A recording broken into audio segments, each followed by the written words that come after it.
ಮಮತಾ ಬ್ಯಾನರ್ಜಿ ಪಶ್ಚಿಮ ಬಂಗಾಳದಲ್ಲಿ ಸಿಂಹಿಣಿ ಆಗಿ ಒಂದೊಮ್ಮೆ ಗರ್ಜನೆಯನ್ನ ಮಾಡಿದಂತ ರಾಜಕಾರಣಿ. ಆದ್ರೆ ಈಗ ಸಿಂಹಿಣಿ ಏನಿದ್ದಾರೆ ಸೈಲೆಂಟ್ ಆಗಿಬಿಟ್ಟಿದ್ದಾರೆ, ಗರ್ಜನೆಯನ್ನೇ ನಿಲ್ಲಿಸಿ ಬಿಟ್ಟಿದ್ದಾರೆ. ಯಾಕೆ ಈ ಗರ್ಜನೆ ನಿಂತಿದೆ ಅಂತಂದ್ರೆ ಸ್ವಪಕ್ಷದವರೇ ಇದೀಗ ತಿರುಗಿ ಬಿದ್ದಿರುವಂತದ್ದು. ಈ ಹಿಂದೆ ಪಂಚರಾಜ್ಯ ಚುನಾವಣೆಯಲ್ಲಿ ಪಶ್ಚಿಮ ಬಂಗಾಳದಲ್ಲಿ ಟಿಎಂಸಿಗೆ ಹೀನಾಯವಾದಂತ ಸೋಲು ಸಿಕ್ತು.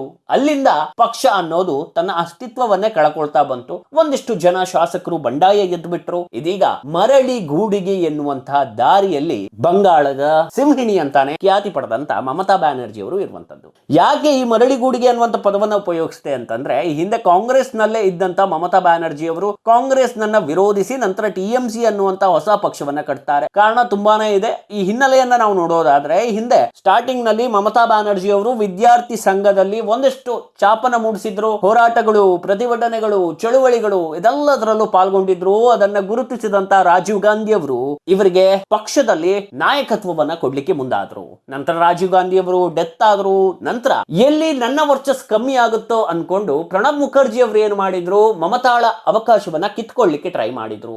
ಆವಾಗ ರೊಚ್ಚಿಗೆದ್ದಂತ ಮಮತಾ ಟಿಎಂಸಿ ಪಕ್ಷವನ್ನ ಕಟ್ಟಿದ್ರು. ಆ ಟೈಮಲ್ಲಿ ಕಮ್ಯುನಿಸ್ಟ್ ವಿರೋಧಿ ಅಲೆಯನ್ನ ಎಬ್ಬಿಸ್ಲಿಕ್ಕೆ ಮಮತಾ ಪಶ್ಚಿಮ ಬಂಗಾಳದಲ್ಲಿ ತನ್ನದೇ ಆದಂತ ರೀತಿಯಲ್ಲಿ ಹೋರಾಟವನ್ನ ಮಾಡಿದ್ರು. ಅಲ್ಲಿಂದ ಟಿಎಂಸಿ ಅಧಿಕಾರಕ್ಕೆ ಬಂತು. ಸುದೀರ್ಘವಾದಂತಹ ಪಯಣ ಟಿಎಂಸಿಯದ್ದು.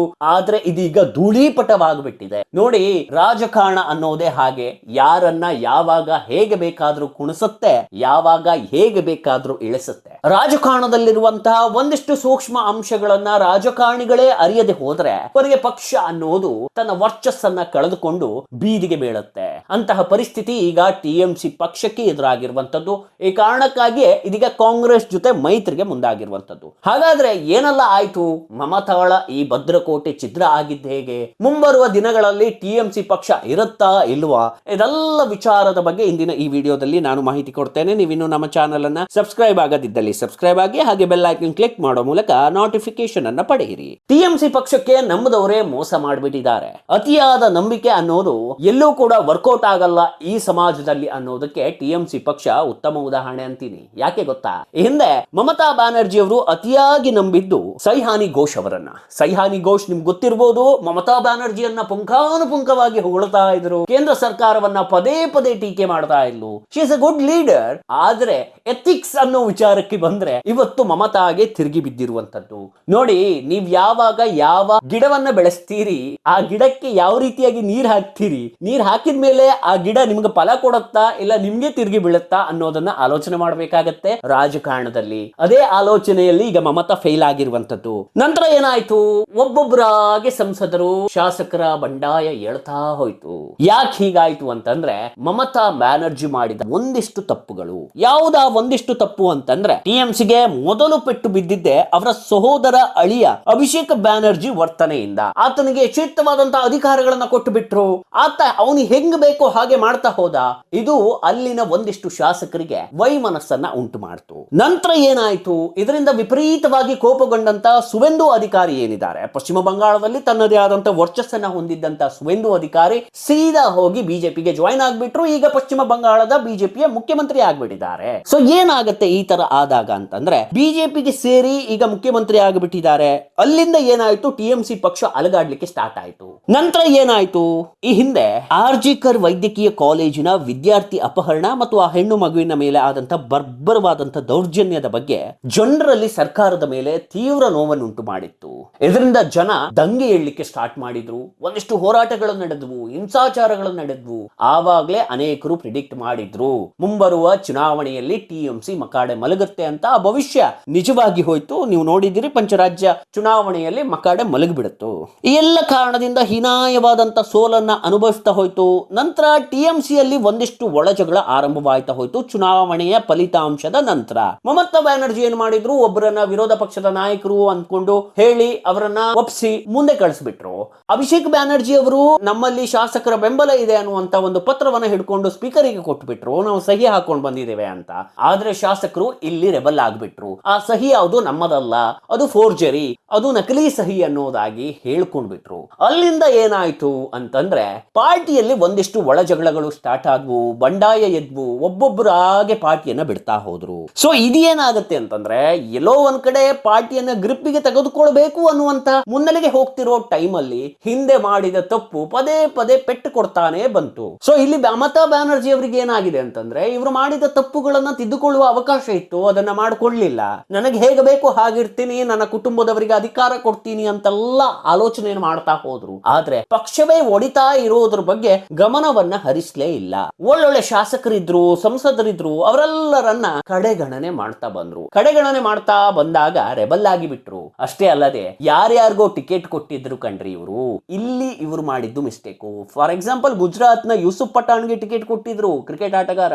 ಅವರೀಗ ರಿವರ್ಸ್ ಹೊಡೆದಿರುವಂತದ್ದು. ನೀವು ಯಾರ್ಯಾರಿಗೆ ಟಿಕೆಟ್ ಕೊಟ್ಟಿದ್ರಿ ನೋಡಿ, ಯಾರ್ಯಾರಿಗೆ ಒಳ್ಳೊಳ್ಳೆ ಅಧಿಕಾರ ಕೊಟ್ಟಿದ್ದಾರೆ, ಅವರೆಲ್ಲರೂ ಈಗ ನಿಮ್ಮ ಪಾರ್ಟಿಗೆ ದ್ರೋಹ ಮಾಡಿ ಹೊರಡ್ತಾ ಇರುವಂತದ್ದು. ಸೊ ಗೆದ್ದಾಗ ಎಲ್ಲರೂ ನಿಮ್ ಹಿಂದೆ ಬರ್ತಾರೆ, ಸೋತಾಗ್ಲೂ ಬರ್ತಾರ ಅಂತ ನಾಯಕತ್ವ ಬೇಕು. ಸೋತಾಗ್ಲೂ ನಿಮ್ಮ ಪರ ಜನ ನಿಲ್ಬೇಕು. ಈ ಕಾಲದಲ್ಲಿ ಅದು ತುಂಬಾನೇ ಕಷ್ಟ. ಈಗ ಬಿಜೆಪಿ ಅವರು ಕೂಡ ನಾವು ಗೆದ್ದಿದ್ದೇವೆ ಅನ್ಕೊಂಡು ಖುಷಿ ಪಡೋ ಹಾಗಿಲ್ಲ. ಯಾಕಂತಂದ್ರೆ ನೀವು ಸುವೇಂದು ಅಧಿಕಾರಿಯನ್ನ ಎಲ್ಲಿಂದ ಕರ್ಕೊಂಡು ಬಂದಿದ್ದೀರಿ? ಇದೇ TMC ಇಂದ.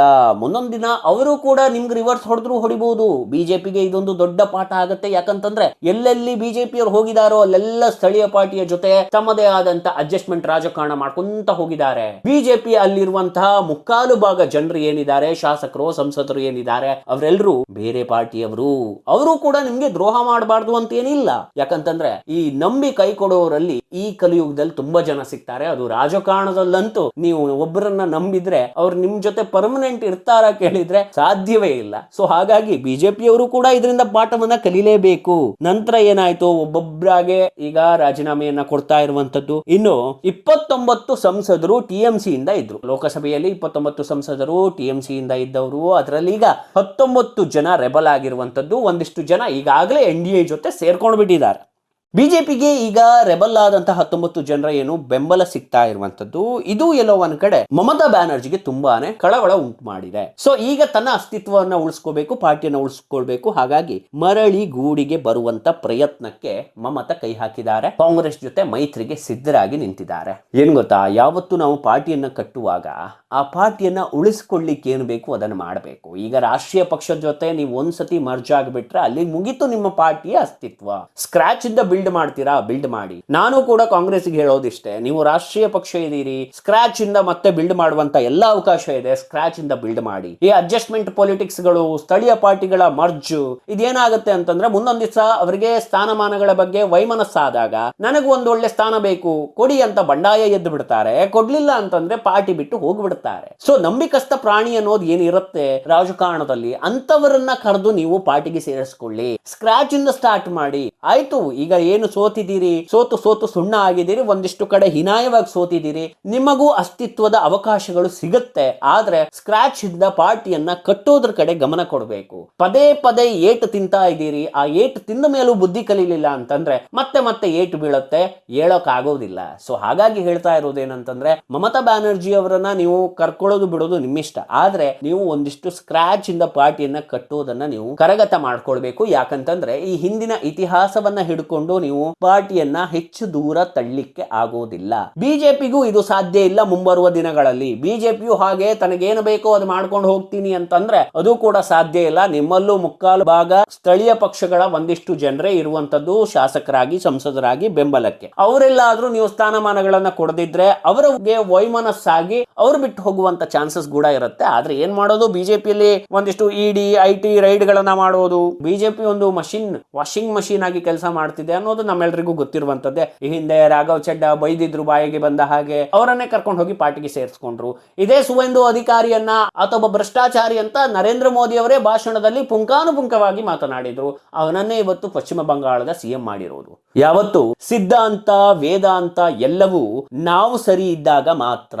ನೀವೇ ಸರಿ ಇಲ್ಲದೆ ಸಿದ್ಧಾಂತಗಳನ್ನ ಹೇಳ್ತಾ ಹೋದ್ರಿ ಅಂತಂದ್ರೆ ಜನರು ಲೆಕ್ಕ ಹಾಕ್ಲಿಕ್ಕೆ ಸ್ಟಾರ್ಟ್ ಮಾಡ್ತಾರೆ. ಅದರಿಂದ ನಿಮ್ಗೆ ದೊಡ್ಡ ಹೊಡೆತ ಬೀಳುತ್ತೆ. ಸೊ ಹಾಗಾಗಿ ಹೇಳ್ತಾ ಇರೋದು, ಆ ಆದಷ್ಟು ಬೇಗ ಎರಡೂ ಪಕ್ಷಗಳು ತಿದ್ಕೊಳ್ಬೇಕಾದಂತ ಅವಶ್ಯಕತೆ ಇದೆ. ಇನ್ನು ಟಿಎಂಸಿ ತನ್ನ ಅಸ್ತಿತ್ವವನ್ನ ಉಳಿಸ್ಕೊಳ್ಬೇಕಂತಂದ್ರೆ ಒಂದಿಷ್ಟು ಕೂತು ಮಾತಾಡಿಕೊಂಡು ಸಮಯ ತೆಗೆದುಕೊಂಡು ಮತ್ತೆ ಪಾರ್ಟಿಯನ್ನ ಕಟ್ಟಿ ನಿಮಗೂ ಅದು ಅವಕಾಶ ಇದೆ. ಆದ್ರೆ ಕೈ ಚೆಲ್ಲಿ ಕೂತು ಮೈತ್ರಿ ಮಾಡ್ಕೊಳ್ಳೋದ್ರಲ್ಲಿ ಯಾವುದೇ ನಿರ್ಣಯ ಸಿಗೋದು ಕಷ್ಟ. ಯಾಕಂತಂದ್ರೆ ಪಾರ್ಟಿಯನ್ನ ಬಲಿಷ್ಠವಾಗಿ ಕಟ್ಟಿದಿರಿ ಇಷ್ಟು ವರ್ಷ, ಹಾಳಾಗ್ಲಿಕ್ಕೆ ಬಿಡಬೇಡಿ ಅನ್ನೋದು ನಮ್ಮ ಆಶಯ. ಇದ್ರ ಬಗ್ಗೆ ನಿಮ್ಗೆ ಏನ್ ಅನ್ಸುತ್ತೆ ಅನ್ನೋದನ್ನ ಕಮೆಂಟ್ ಬಾಕ್ಸ್ ನಲ್ಲಿ ತಿಳಿಸಿ.